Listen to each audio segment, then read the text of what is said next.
Good morning and welcome to supposedly the most dangerous town in the entire county of Essex. Now, I was very surprised, to be honest, when I heard this. Southend's definitely pretty in the middle from what I've seen online, from what I've heard from other people, but then I dug deeper and I saw a few different reviews on the I Live Here website where locals rank their towns and say a little thing about them. Let's have a look at what the people have said. Southend-on-Sea, a sorry little grief hole on the Essex coast. Another one we've got just below it, Southend-on-Sea, face to face with the missing link, and then it goes on for a massive story about chavs basically. And another one, Southend-on-Sea, the hellhole of Essex. Now, we're on the outskirts right now because there's something that I want to show you. Allegedly, it's the main tourist site of all of Southend-on-Sea. Let me show you what I've got planned. Welcome to the castle of Southend. Now, we're about a 10-minute sort of drive, I would say. Probably going to ruin my shoes from this, but you can just see just over that hill over there that there is a rather impressive castle, or the ruins of one in fact. And the gate's open, doesn't say that I have to pay to get in, so let's see if any people are here, or maybe I'm the only one. Now, as you can see, there's not too much of it left, but the view, don't know how well you can see it, but literally as far as the eye can see, you can just see all of Southend basically, and all of basically Kent's over there, right, just over the water, and there's a few more towers there which we'll go and explore now. I wonder how old this is. There's a few signs here, so we're actually gonna like look at it and have a little look, but nonetheless it's nice that it's free to go in. So many other ruins in this country have been completely ruined because over tourism, and they're charging people to enter, but here it just looks like it's sort of been left. There's a little bit of history there. So far, I know it's not really Southend and we're going to explore a completely different side of the city, but so far it's not the chav capital of the UK that I've been told. It looks pretty peaceful, to be honest. Now, between 1360 and 1370, the king at the time, he spent so much money and time refurbishing it, and it's just mad to think something hundreds and hundreds and hundreds, nearly 1,000 years old, is still fairly in its original condition. I mean, a lot of it has fallen down, don't get me wrong, but if you think about how long it's lasted, I can't say that I'm not impressed. No graffiti either, left in its original condition. You would think if this was the chav capital of the UK, there would be graffiti everywhere, chav smoking weed in here or something like that, right? But so far, Southend, I like you, even though we're not really in Southend, but it is the main tourist attraction of Southend, if that makes any sense. Anyways, enough history, let's go over there to the main city.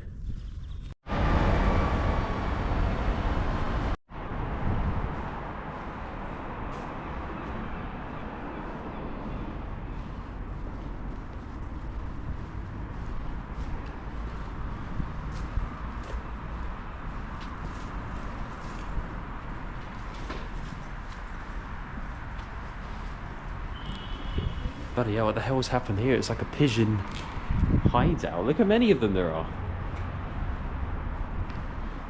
What the hell has happened here? Why is there just random... I actually think there might be a pigeon's nest or something. They've put all these like spikes down on there, and all the bins have fallen out as well. What a shame. Seagulls like kicking out of the bags. Bloody hell. I say it's in my videos, but the chances that this costs a lot, like hundreds of thousands of pounds to live there, it's mental, isn't it? It really is. It's probably 200-300 grand for a one-bed apartment, seeing we're in the centre of the biggest city in Essex, right? And this is what it gets you. It's just, honestly, it's depressing. It really is. You work so hard to save up for a deposit, etc, etc, and this is the outcome.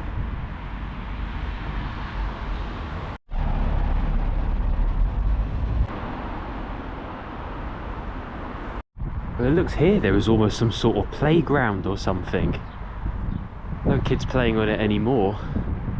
But it used to be back in the day. I can imagine this being full. Maybe even there was an actual apparatus there. You can sort of see that little hole in the ground where probably a slide was or something like that. Christ.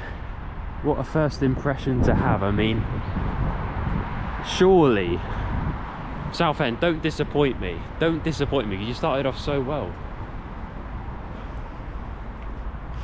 Let's go on further into the centre and see what we can find. I can't even get to the centre. I have to go exactly back to where I came. Don't know what's happened here, but yeah, we ain't getting through there. Well, this is the mall of Southend. I must say, it's not the biggest mall in the world. It's not the smallest. It does the job. You've got most of your essentials, you know, that sort of thing. But 5 out of 10. It's fine. It's fine. I will say this though about the mall. They've got some weird ass shops here, guys. Some very weird shops. You've got Brazil Art Academy, Fashion Hut, whatever that is, an art centre, Teddy Station, welcome to We Are Here to Support You With shop, which is a bit long-winded, Buzzbox, and welcome to the UK. I mean, fair enough, but I've just never seen anything like that before. It's a bit weird.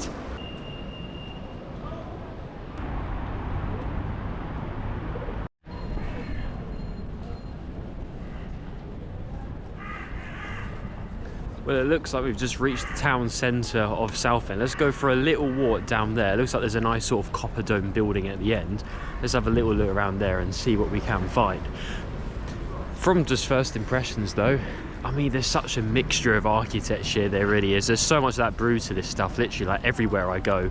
You can just sort of see it in the distance over there. You know, the mall seems like it's been around for a long time, but it's a lot more modern than that.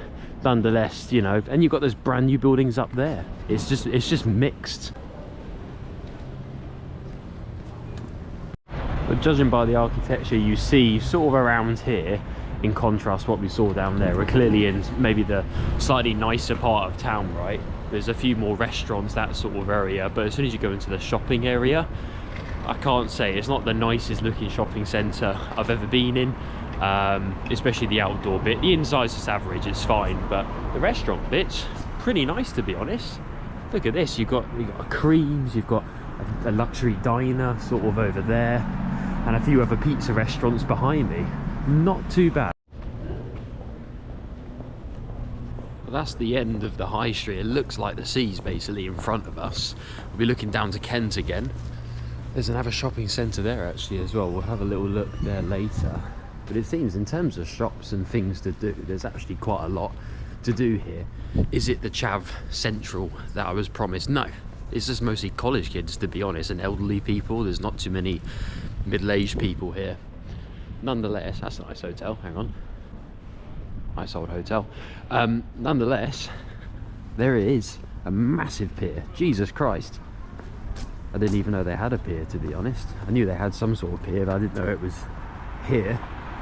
Anyway, let's try and not get run over by the Porsche, and let's have a little look at that pier. I've got to fact check myself on this, but I'm pretty sure that that is the longest pier in the entire country. I'm like 99.9% sure that that is what it is, but let me just double check before we go in. But it seems like there's a really nice sort of platform up here. Got a view of the entire, well, the entire sea, I guess. Guys, this is actually really nice. So you've got, probably abandoned, to be honest. We'll see if we can get in there, because even if I know it's dead of winter, no one's going to be in that theme park, but there's a kids theme park, really cool, like tropical style garden, which is actually really beautiful. And a lot of these nice sort of graffiti. Is a weird fat guy with a baby. I don't know what the meaning of that is, but there's a fat guy with a baby, old Victorian buildings, mediocre shopping centre, and more beautiful Victorian buildings. Over there you've got a lovely beach as well. Let's have a little look at the view from this way as well. I'd be lying to you if I said I wasn't bloody freezing, but let's have a little look around here and see if there's a better viewpoint or something like that. That pier just goes on forever. Look at this.